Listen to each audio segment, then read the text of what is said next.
Appelé, visualise un bref instant où les astres se disposent non par pur caprice, mais sous l'impulsion d'une intention suprême qui t'interpelle nommément. Le Seigneur, dans son intelligence sans borne, a entrelacé les chaînes des airs pour forger cette seconde irremplaçable, où sa parole résonne au cœur de ton essence comme une répercussion infinie.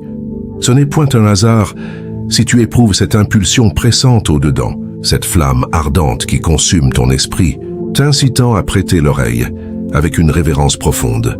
Car la directive qu'il t'adresse n'est pas un souffle distant, mais un précepte ciselé dans les brasiers de la providence éternelle, conçu pour te catapulter vers des sphères de clarté et de métamorphose. En cette seconde, permets à ton âme de s'épanouir tel un bourgeon sous les premiers rayons de l'aube, disposé à accueillir le germe d'une soumission qui engendrera des récoltes immortelles, éclairant non seulement ta route, mais également celle des âmes qui cheminent avec toi dans cette odyssée intérieure. Appelé, le Seigneur a ménagé cette seconde exacte parce qu'il t'a imparti une directive immédiate. Ce n'est pas une proposition, ce n'est pas une douce exhortation. C'est un mandat céleste issu directement du siège de la gloire. Et l'Esprit du Seigneur proclame « Avance là où tu raterais ta saison. Ce n'est pas l'heure de vaciller, ce n'est pas l'heure de questionner ce que le Seigneur a déjà gravé dans ta conscience. Tu as imploré des passages franchissables, une ascension, des éclaircissements. Mais les cieux te répondent, j'ai déjà énoncé. Soumets-toi à moi sans délai. Le coût de la rébellion est exorbitant. C'est une heure de Kairos, une brèche dans le flux des jours qui ne demeurera pas béante à jamais. Si tu traînes, tu pourrais laisser filer l'irruption, celle-là même que ton être a ardemment convoitée. Rappelle-toi, les mandats du Seigneur ne se limitent pas à des préceptes, ils touchent à ton emplacement. Ta soumission est la serrure qui libère l'étape supérieure. Ce que tu accomplis en cet instant décidera si tu progresses ou si tu stagnes. L'Écriture affirme dans Deutéronome 28:1 « Si tu écoutes assidûment la voix de l'Éternel ton Dieu, toutes ses grâces afflueront sur toi. » Mais une soumission ajournée équivaut à un sort écarté, et en vertu de ta conviction, anticipe une lucidité surnaturelle, une bienveillance hâtive et des accès miraculeux qui s'entrebâillent. Appelé, le Seigneur vient de te transmettre un mandat. Avance là où tu raterais ta saison. La décision te revient. Un mandat céleste n'est pas une proposition. Ce n'est pas une aimable suggestion. Ce n'est pas une idée que tu peux reporter à un moment plus commode. C'est une ordonnance du Seigneur, prononcée depuis le siège de la gloire, et elle porte une présence, une gravité et des répercussions immortelles. La minimiser, c'est risquer ton propre avenir. Quand le Seigneur s'exprime, ce n'est pas une simple donnée, c'est une convocation à l'harmonie. C'est un signal de l'infini des péchés pour te diriger, te préserver ou te lancer dans la phase suivante de ta vocation. Chaque mandat est un ancre de salut et ta réaction fixe si tu plonges dans l'abondance céleste ou si tu t'enlises dans des boucles de procrastination. Envisage un guerrier au cœur d'un terrain de combat. Son supérieur lui transmet un ordre par onde. Déplace-toi à présent vers la gauche où tu seras atteint. Ce guerrier ne s'attarde pas à argumenter. Il n'analyse pas excessivement. Il ne déclare pas « Eh bien, j'exige une validation préalable ». Il se conforme sur le champ. Pour quelle raison? Parce que son existence en dépend. Transpose cela à ton univers intérieur. Quand le Seigneur te délivre une orientation, il discerne le terrain spirituel que tu ignores. Il aperçoit les pièges, les guets-apens de l'adversaire et les occasions sacrées alignées dans une brèche chronologique. Toute tergiversation est périlleuse. Tout ajournement est onéreux. La soumission dans le domaine céleste n'est pas qu'une adhésion. C'est une affaire de préservation, de sauvegarde et d'emplacement. Déconstruisons cela comme si l'on initiait un petit à déchiffrer. Quand le Seigneur s'exprime, les sphères écoutent. Quand le Seigneur s'exprime, les messagers célestes s'activent. Quand le Seigneur s'exprime, les trajectoires se transforment. Quand le Seigneur s'exprime, ton horizon se trace trait par trait. Ainsi, quand tu méprises cette intonation, tu ne diffères pas une corvée, tu diffères ta trajectoire. Certaines issues ne s'entr'ouvrent que pour une période. Et quand le Seigneur ordonne, c'est parce que cette période est advenue. Ta soumission est le viaduc entre ton présent et l'emplacement que le Seigneur a apprêté pour toi. Ne considère pas un mandat céleste comme une vue de l'esprit. C'est le schéma de ton éruption. Poussons plus avant. Que survient-il quand tu ajournes le mandat du Seigneur? Observons Jonas. Le Seigneur a déclaré, « Debout, dirige-toi vers Ninive, Jonas. » 1-2. Mais Jonas s'est enfui dans le sens inverse. Et ce qui s'ensuivit fut le tumulte. Une bourrasque furieuse, son existence menacée, projetée dans les flots et engloutie par un monstre marin. Pour quelle cause? Parce qu'une soumission ajournée reste une rébellion. Une soumission incomplète reste une insoumission. Le Seigneur n'honore pas uniquement l'intention, il honore la fidélité. Quand il s'exprime, il n'accorde pas d'espace à la discussion ou à la modification. Il te livre un mandat céleste ajusté pour un instant et une finalité précise. Ajourner, contester ou altérer son mandat n'est pas de la soumission. C'est une opposition mesurée. Permets-moi de t'éclairer patiemment. Si le Seigneur te somme d'accomplir une action sur l'instant et que tu l'exécutes ultérieurement, tu as néanmoins rebondi. S'il te somme de virer à droite et que tu poursuis droit, même avec des motifs purs, tu es hors de sa trajectoire. Le Seigneur n'est pas touché par tes motifs, il est touché par ta soumission. C'est pourquoi Jacques 1,22 affirme « Mettez en œuvre la parole, et ne vous contentez pas de l'entendre en vous hallucinant vous-même. » Chaque fois que tu perçois le Seigneur, que tu te sens remué, que tu verses des larmes même, mais que tu refuses d'agir, tu t'illumines en croyant être en harmonie alors qu'en réalité tu dévies. La soumission est le viaduc entre percevoir le Seigneur et avancer dans ses engagements. Sans elle, ta trajectoire reste ajournée, tes supplications restent en suspens et ta vocation reste scellée. Poussons plus avant. Quand le Seigneur te délivre un mandat, il est fréquemment attaché à une brèche sacrée dans le temps. Une heure de kairos, un passage dans l'esprit qui ne demeurera pas béant à jamais. Ce mandat ne vise pas uniquement la soumission. Il s'agit d'une harmonie avec l'agenda céleste pour ton existence. Si tu rates cette brèche, tu ne rates pas une corvée. Tu rates la mutation, l'irruption, la jonction sacrée destinée à cette période. Les cieux opèrent selon un rythme. Il y a des instants fixés où le Seigneur projette d'entrouvrir des issues, de déverser la bienveillance, de t'ancrer pour des liens de vocation. Et si tu ajournes, cette issue peut se refermer.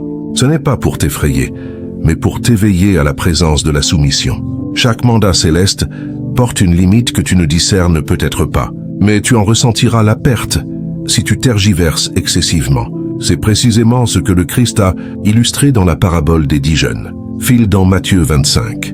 Toutes les 10 guettaient l'époux, mais seuls 5 disposaient d'assez d'huile pour être prêtes à son arrivée. Les autres ont tenté de s'apprêter trop tard, estimant disposer de plus de temps. Mais alors surgirent ces paroles austères, et l'issue fut scellée. Laisse cela imprégner ton esprit. L'issue fut scellée. Aucune supplique ni remords ne pouvait la rouvrir. Elles ont raté leur brèche, non parce qu'elles refusaient d'entrer, mais parce qu'elles n'étaient pas prêtes quand cela importait. De même, quand le Seigneur te délivre un mandat, il est souvent chronosensible. Ta préparation, ta soumission, ta rapidité. Tout cela fixe si tu traverses cette issue, entrouverte ou si tu restes à l'extérieur à la voir se refermer. Commençons par Moïse et la pierre. Le Seigneur a livré à Moïse un mandat très exact. Adresse-toi à la pierre devant leur regard, et elle dispensera son flot. Nombre 20, 8. Mais au lieu de s'adresser, Moïse a heurté la pierre 2 fois par exaspération et rire. La répercussion fut rigoureuse. Le Seigneur lui a déclaré « Parce que tu n'as pas eu foi en moi pour me glorifier aux yeux des fils d'Israël, tu ne mèneras pas cette communauté dans le territoire. » Nombre 20, 12. Décennies de guidance, de renoncement et de soumission. Pourtant, une seule seconde de rébellion a scellé l'issue à la contrée promise. C'est un avertissement pour chaque appelé. La rébellion peut effacer des décennies d'avancée. Un seul geste d'insoumission, une seule seconde, où tu négliges de honorer le mandat du Seigneur peut te priver de l'objet, même pour lequel tu as supplié, combattu et attendu toute ton existence. Observons maintenant le souverain Saül et les Amalécites. Le Seigneur a ordonné à Saül d'anéantir totalement les Amalécites, chaque individu, femme, enfant et bête. 1 Samuel 15. Mais Saül a opté pour épargner le souverain, Agag et les meilleurs spécimens, prétendant les conserver pour une offrande au Seigneur. Mais le Seigneur n'avait pas requis une offrande, il avait requis la soumission. Le voyant Samuel l'a corrigé en disant « Soumettre vaut mieux que les offrandes et prêter l'oreille est supérieur à la graisse des moutons. » Bien, Samuel 15 et 22.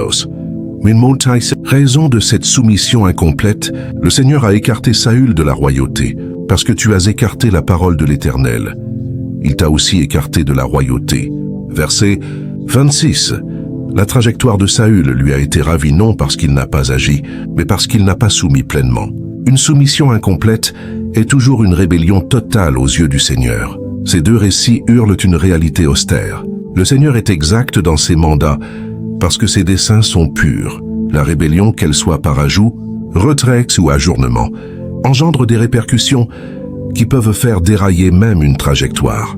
Quand le Seigneur s'exprime, il ne te laisse pas de marge pour réinterpréter. Il ordonne pour le salut de ton horizon, que tu guides des multitudes comme Moïse ou que tu trônes comme Saül. La soumission est la serrure qui garde l'issue de la trajectoire béante. Ne joue pas avec ton horizon en considérant la parole du Seigneur comme facultative. Soumets pleinement, soumets promptement, soumets exactement, car ta contrée promise en dépend. Ralentissons et explorons une profondeur. La soumission au Seigneur fait rarement écho à l'entendement humain. En réalité, le Seigneur livre souvent des mandats qui contredisent frontalement la raison, la tactique et le discernement humain. Pour quelle cause? Parce qu'il ne cultive pas ton intellect.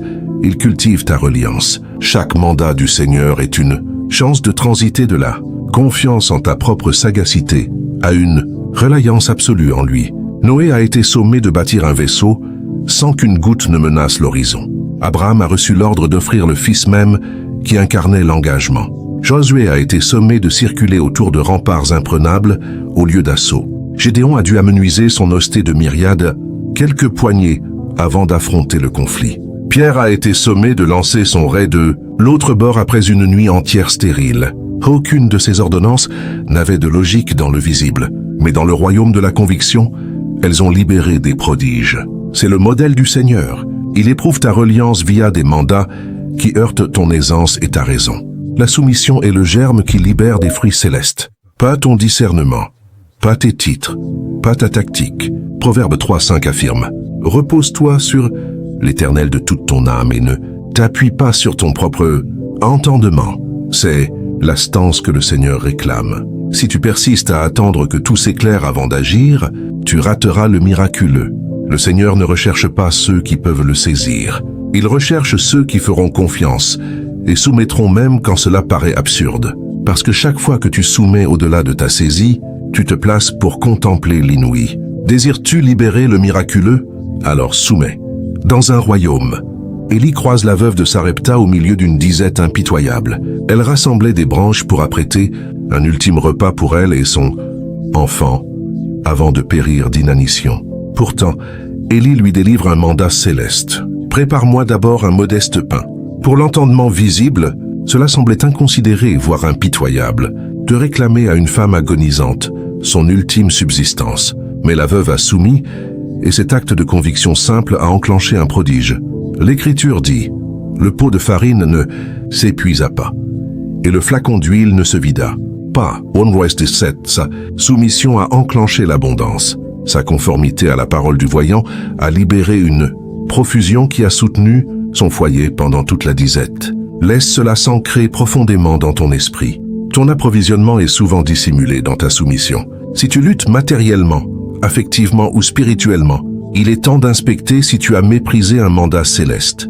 Parfois, l'irruption que tu implores est de l'autre, côté du geste que tu refuses d'accomplir. Les grâces du Seigneur sont souvent activées par l'action, pas uniquement par la supplication. Tu peux jeûner, verser des larmes et implorer. Mais s'il y a un mandat que tu négliges, tu resteras enlisé. La soumission n'est pas seulement un engagement intérieur, c'est la serrure qui libère l'approvisionnement miraculeux du Seigneur pour chaque sphère de ton existence. Observons Joseph. Il a été soumis au Seigneur alors qu'il était enchaîné, un lieu où la plupart seraient devenus aigris, vindicatifs et accablés. Pourtant, Joseph est demeuré loyal, servant avec droiture, décryptant des visions et maintenant son âme alignée sur le dessein du Seigneur. Il n'a pas râlé, il n'a pas maudit ses chaînes et en raison de cette soumission, une soumission dans les ténèbres, dans la souffrance, dans l'attente, le Seigneur l'a hissé du cachot au palais. Une seconde intervention sacrée a mué un captif en vizir. Mais cette seconde a été édifié sur des années de soumission quand nul ne l'observait. Considère David en tant que jeune pâtre. Il a soumis au Seigneur dans les ombres, veillant fidèlement sur les brebis pendant que d'autres étaient acclamés et visibles. Il a honoré Saül même quand Saül cherchait à l'abattre, car la soumission signifiait respecter loin du Seigneur. Il a défié Goliath alors que des guerriers aguerris tremblaient, car sa soumission à l'intonation du Seigneur était plus puissante que sa crainte. Et quel fut l'aboutissement? Le Seigneur a hissé David d'un pâtre méconnu au plus éminent souverain d'Israël. Ensuite observe le Christ. Il s'est rendu soumis jusqu'à l'agonie, même l'agonie sur la croix. Philippiens 2:8. Et en raison de cela, le Seigneur l'a exalté au pinacle. Verset 9. La soumission précède toujours l'exaltation. Si tu aspires à t'élever avec le Seigneur, tu dois d'abord plonger dans la soumission, même si cela te dépouille de tout. Maintenant, posons l'interrogation capitale. Qu'est-ce que le Seigneur t'a sommé d'accomplir? Pas ce qu'il a énoncé à ton compagnon, à ton guide ou à ta lignée, mais à toi. Parce que les mandats du Seigneur sont intimes. Ils sont taillés sur mesure pour épouser ta vocation, ton appel, ta trajectoire.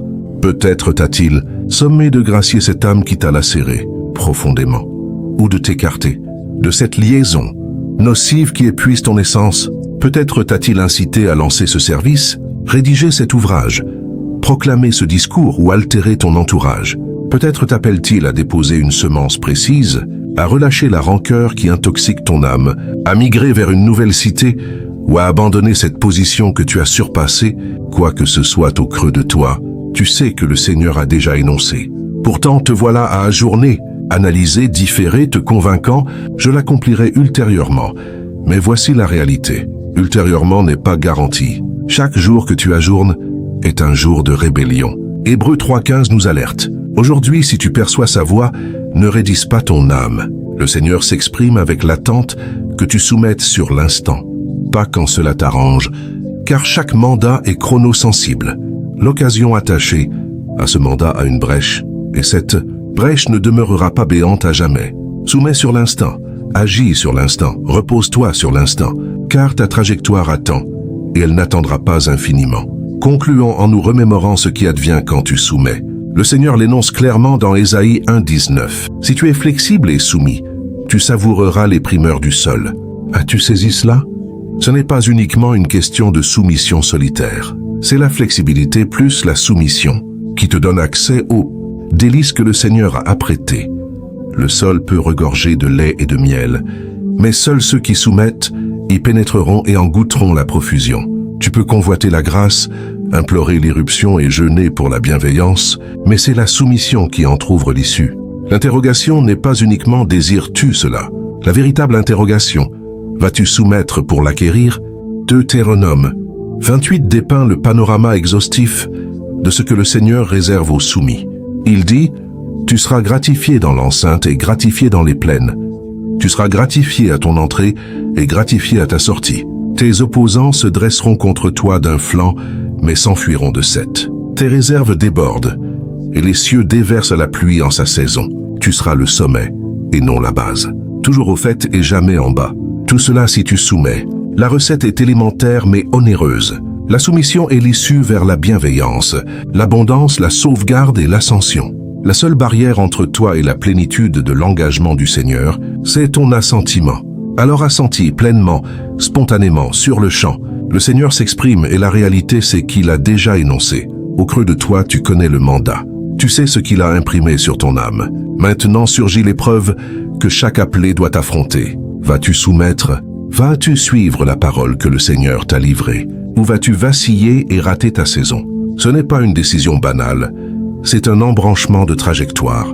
Les cieux veillent, les messagers notent et ton horizon est en balance. Chaque mandat que tu méprises est une issue que tu déclines de traverser. Chaque geste de soumission est un pas supplémentaire vers l'existence que le Seigneur a forgée pour toi. Ne minimise pas cela. Il ne s'agit pas uniquement de valider une étape ou d'exécuter une corvée. Il s'agit d'harmonie, de préservation, car certains périls ne peuvent être esquivés qu'en soumettant. Il s'agit d'abondance, car ton palier suivant est lié au mandat que tu ajournes. Et il s'agit de trajectoire, car tu ne peux pénétrer ta contrée, promise sans épouser la guidance sacrée. Alors ne traîne pas, ne marchande pas avec le Seigneur, N'essaie pas d'argumenter pour fuir la soumission. Le Seigneur vient de te livrer un mandat. À toi d'agir. Avance là où tu raterais ta saison. Élu, sens-tu le battement accéléré de cette heure sacrée? Le Seigneur n'a pas terminé sa conversation avec toi. Il approfondit l'appel. Il affine la flamme. Ce n'est pas une répétition. C'est une amplification du même feu, divin qui refuse de s'éteindre. Tant que tu n'as pas franchi le seuil qu'il a tracé, le Seigneur te dit aujourd'hui, ne te contente pas d'avoir entendu. Deviens le témoignage vivant de ce que tu as perçu. Car l'obéissance n'est pas un acte isolé. C'est une cadence, un rythme céleste qui s'accélère à mesure que tu t'y conformes. Chaque pas que tu poses, dans la direction qu'il t'indique, crée une onde qui traverse les dimensions spirituelles et attire vers toi les ressources, les alliances, les révélations que ton âme a longtemps réclamées. Il ne s'agit plus seulement de survivre à la saison actuelle, mais de régner au milieu d'elle, couronné par la faveur qui découle d'une soumission sans faille. Visualise ceci. Ton obéissance d'hier a déjà fissuré le voile. Ton obéissance d'aujourd'hui va le déchirer complètement. Le Seigneur a positionné des anges le long de ton chemin, non pas pour t'observer, mais pour te précéder, pour dégager les obstacles que tes yeux naturels ne discernent pas encore. Chaque « oui » que tu prononces est un ordre de bataille lancé dans les royaumes invisibles. Les démons tremblent, les chaînes se brisent, les portes blindées grincent sur leurs gonds. Ce n'est pas une métaphore, c'est la mécanique même du royaume. Ton obéissance est l'arme que le Seigneur brandit à travers toi pour renverser des forteresses et établir son règne dans les lieux où tu poses le pied. Et voici la profondeur. Plus tu obéis, plus tu découvres qui tu es réellement. Chaque mandat accompli révèle une facette de ton identité céleste que tu ignorais. Tu n'es pas seulement un serviteur, tu es un co-héritier, un porteur de gloire, un ambassadeur du trône. Le Seigneur ne te demande pas d'obéir pour te dominer. Il te demande d'obéir pour te couronner. Chaque acte de soumission est une pierre, ajoutée à la forteresse de ton autorité spirituelle. Bientôt, ce ne sera plus toi qui supplieras les cieux d'intervenir. Ce seront les cieux qui se pencheront vers toi, attendant ton décret aligné sur la volonté du Père. Élu, le Seigneur te défie maintenant d'un niveau supérieur. Passe de l'obéissance individuelle à l'obéissance contagieuse. Deviens celui ou celle dont la vie devient un signal vivant pour les autres élus encore endormis. Ton témoignage n'est pas optionnel, il est stratégique. Quand tu partages ce que le Seigneur a accompli à travers ta soumission, tu allumes des feux dans d'autres cœurs. Tu deviens un phare dans la nuit spirituelle, guidant des âmes vers leur propre kairos. Le royaume avance par multiplication, non par addition. Ton « oui » n'ouvre pas seulement ta porte, il en ouvre des milliers d'autres. Alors voici l'invitation du ciel, scellée par l'Esprit. Rejoins la communauté des élus qui avancent, sans retour en arrière. Abonne-toi à cette chaîne maintenant, non par habitude, mais par décret prophétique. Chaque abonnement est un alignement public avec le mandat divin. Chaque notification activée est une sentinelle, postée pour te rappeler l'urgence du moment. Et pour sceller ton engagement, descends immédiatement dans les commentaires et inscris simplement 99. Ce n'est pas un chiffre aléatoire. C'est le code des 99 brebis qui attendent que la 100e revienne. C'est le signal que tu as choisi l'obéissance radicale, que tu refuses de manquer ta saison, que tu es prêt à voir le centuple se déverser dans ta vie. Le Seigneur observe. Les anges notent. Ton avenir vibre. Abonne-toi. Commentez 99 et regarde le ciel s'ouvrir.